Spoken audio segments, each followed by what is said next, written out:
Bien, chicos, vamos a ver esto que es el intercambio mecánico del calor, que es muy sencillo. Es nada más el concepto de que el calor es una forma de energía, ¿ok? Entonces ya quédense con esa idea. Pero si queremos explorarlo un poquito más a detalle, podemos considerar el experimento que se utilizó para demostrarlo. Entonces vamos a ver qué es lo que pasa si yo tengo un émbolo, una especie de jeringa, pero sin el orificio. Aquí está cerrado. Entonces este es un recipiente cerrado y este es un émbolo que puede desplazarse en esta dirección a lo largo de este eje. Entonces, si yo ejerzo una fuerza aquí, ocasiona un desplazamiento del émbolo y una compresión del gas que yo tengo aquí representado con bolitas negras. Entonces eso a final de cuentas es un trabajo W. Y si yo tenía, por ejemplo, el gas a 100 grados centígrados, vamos a ocasionar un cambio en la energía del sistema que se va a traducir en un aumento de la temperatura y al final van a ser una temperatura de 200 grados, ¿ok? Ahora, olvídense de este paso y ahora fíjense acá.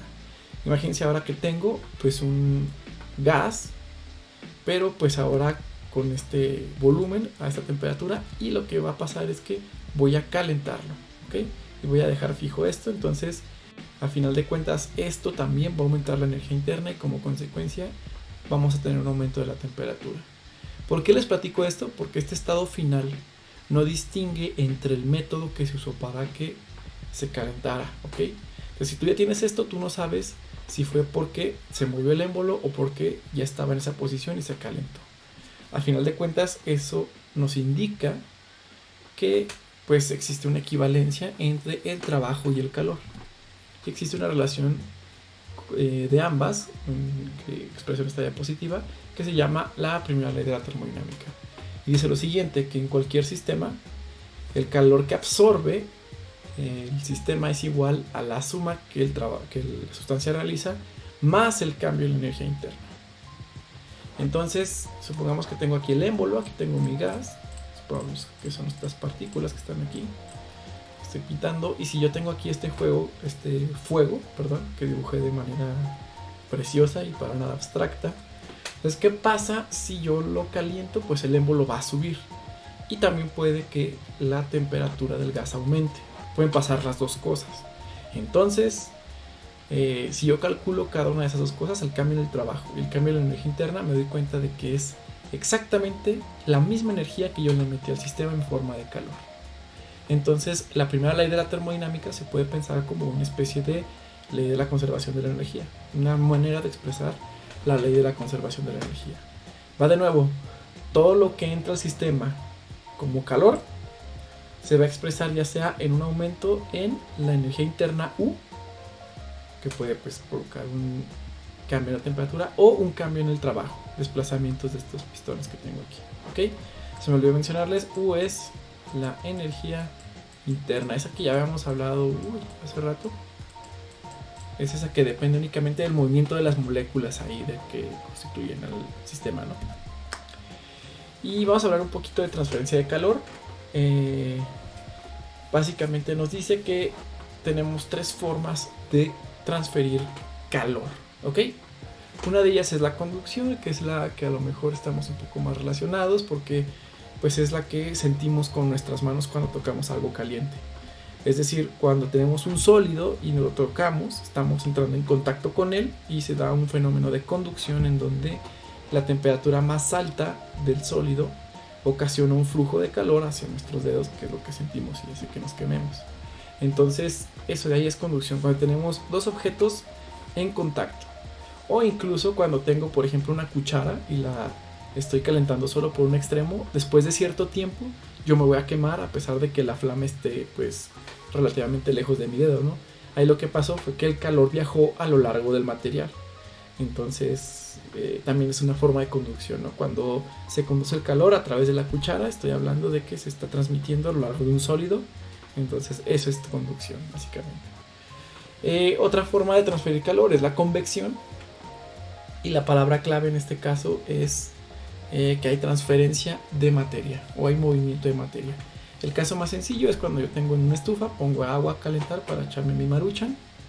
Entonces lo que ocurre, y ustedes lo saben muy bien, es que pues el agua caliente es menos densa, entonces ocupa una posición en la superficie y hace que la más fría pues se vaya al fondo, pero que al mismo tiempo pues recibe calor de la llama, entonces vuelve a subir. Entonces aquí tenemos una transferencia de calor y también un movimiento en la masa del líquido.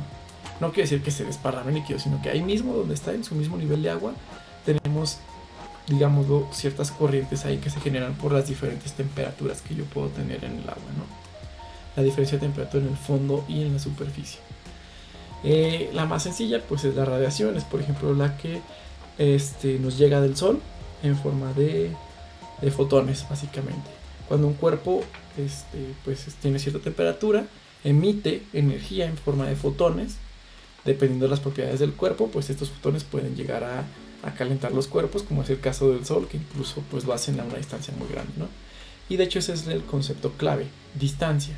La radiación es una transferencia de calor que se da a distancia.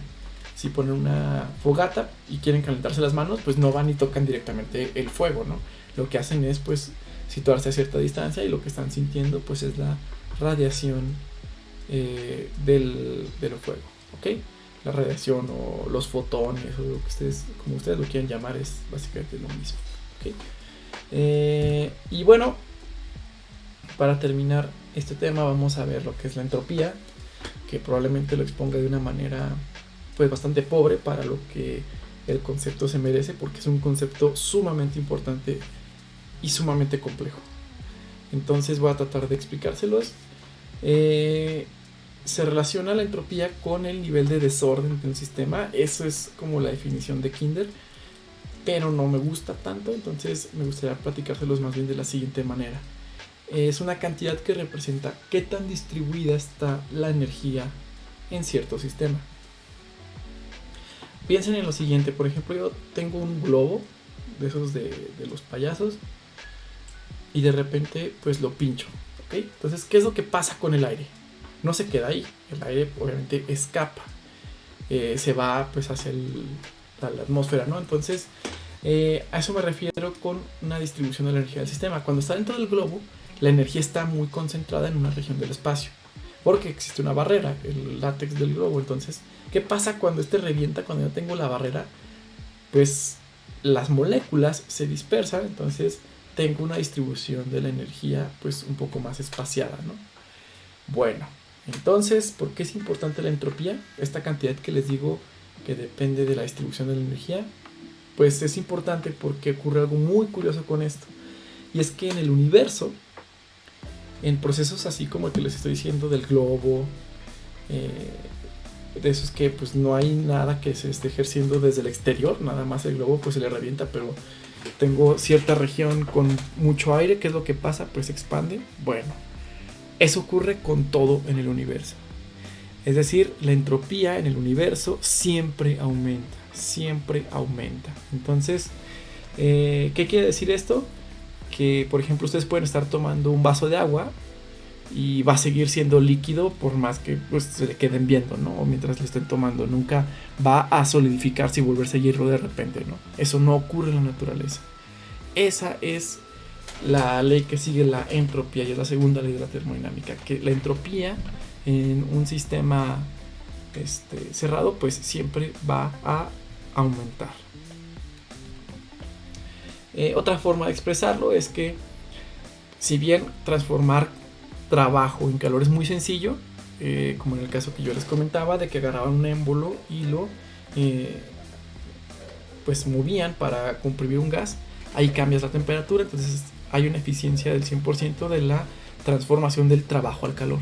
El caso contrario, y eso te lo dice la segunda ley de la termodinámica, es imposible. No puedes transformar el calor en trabajo con una eficiencia del 100%.